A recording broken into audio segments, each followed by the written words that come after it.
Do you feel like there's anything that should be done about wasted stats from Morde's R, specifically AD, which he doesn't scale with, and attack speed? No, I don't. If anything, I would give Morde an AD ratio, to be honest. Morde wasn't given AD ratios because Gunblade existed and it made him highly problematic. That was a long time ago. And so if we ever felt like Morde has wasted stats that we want to support, I think we could potentially support them by just giving him an AD ratio somewhere. He has one on his basic attack, so there is something there. His AD is not completely wasted, but I think it's fine if Morde has wasted stats on his ult. I don't think that's necessarily a problem.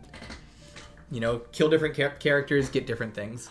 But if we wanted to support him having a bit more of an AD-centric thing for when he, you know, killed an AD carry, I think the answer might be like maybe we slam an AD ratio on his Q or something. Would it be possible for me to receive the information for a splash art, concept art in the same format a Riot employee would? With internships coming up, I like to have experience working with others and experience the studio environment. There's definitely ways to get that feedback. My suggestion is try to like meet up, like befriend devs who could give you that type of feedback.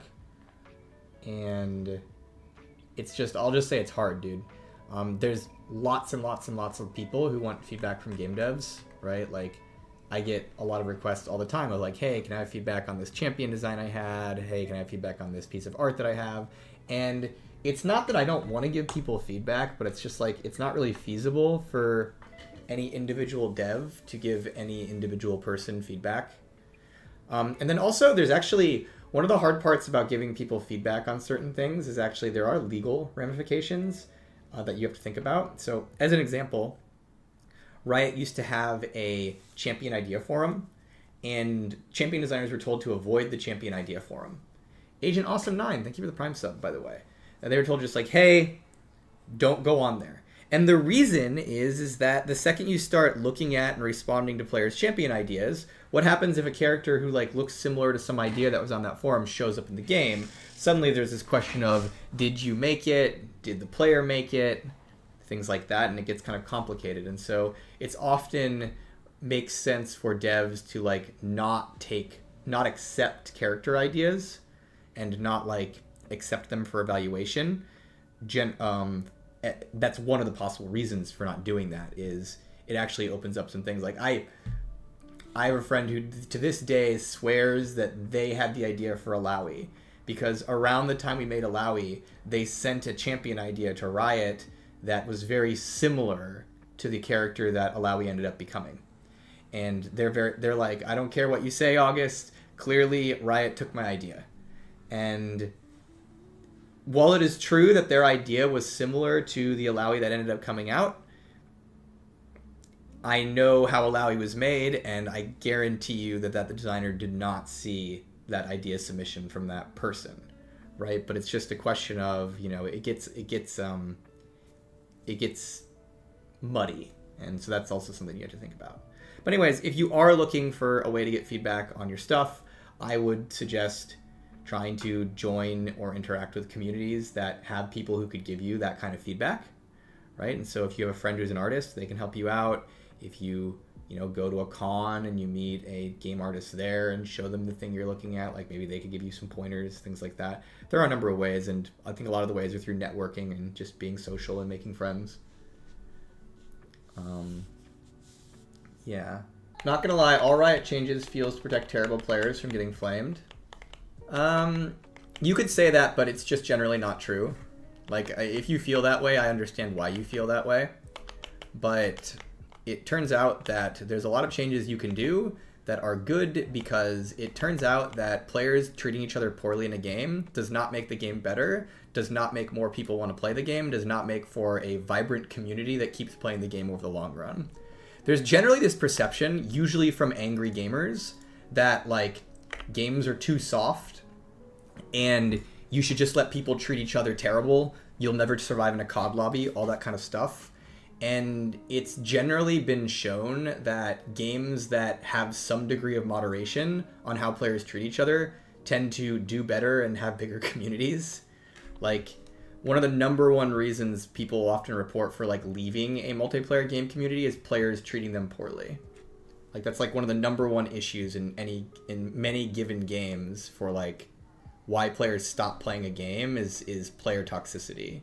And so it's generally a good idea as a game company when making a game to ensure that your game, to some degree, player behavior is moderated. Because it turns out that people just treating each other poorly is not necessarily a formula for long-term enjoyment of that game. Now, that doesn't mean you should just perfectly hold players' hands forever, right? Like, an example of this pretty easily is that, well, Valorant voice chat creates a lot of, like, and voice chat in general can create a lot of negativity. It also can create a lot of positivity, right? There's a lot of negative outcomes that come from voice chat, but also there's a lot of really positive outcomes that come from it. It's a good way to find friends. It's a good way to, like, hang out with people and talk to them and humanize them, right? I'd say a very reasonable criticism of too much moderation, and I think you could even levy this against League of Legends to some degree, is at some point you dehumanize the game. When you have silenced players too much such that they can, like, not really interact with you, you get to a point where it doesn't feel like you're playing with and against other people, and it's just a bunch of robots. And that can be pretty rough, I think. There's value in having a human experience to a game. And so you do have to be careful with moderation in the sense that too much moderation in certain ways can just make it feel like you're not playing with people. But on the flip side of things, it is important that when people play a game, there's a good deal of, wow, they could actually enjoy this experience and not have to get attacked for it. So years and years and years ago, as an example of this, which I think is a very negative outcome, as an example of this, we polled players on why they didn't play off-meta characters. And the number one reason for off-meta characters wasn't that they thought they weren't viable, it wasn't that they thought they were troll or anything like that. The number one reason to not play an off-meta character is you're afraid of getting flamed by your teammates. And I think that, personally, is a very, very bad outcome. I think that if you are playing a character and you are legitimately trying to win, and you legitimately think, like, this is a good character and you have ways to win with it, that, like, I think that just makes the game better in the long term.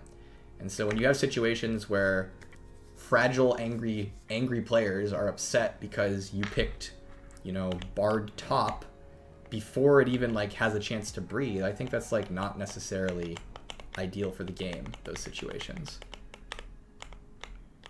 Again, assuming you're trying to win. There's a big difference between someone who's picking an off-meta character because they're trying to troll, which, you know, we don't want that to happen, versus someone picking an off-meta character because they're genuinely trying to win the game. I just had a Bard top and he was trash. I mean, yeah, some Bard top players maybe aren't good at the game, right? And, like, that's another thing about League of Legends when you, like, consider off-meta picks, is that real talk is that the League community doesn't know what's good. They know some of the things that are good, right? But there's a lot of things out there that are incredibly powerful that the League community just doesn't know it's good. And so there's a lot of players who, like, get very angry about someone picking something that's off-meta, and that off-meta thing might be insanely powerful. And I don't think the power should be in the angry person's hands in that case. Like, there's so many metas in League of Legends that have popped up where some, you know, good player discovered something good and started playing it. And I guarantee you, like, any given time, they had a number of games where they were being flamed for playing the thing that was legitimately one of the more powerful things in the game.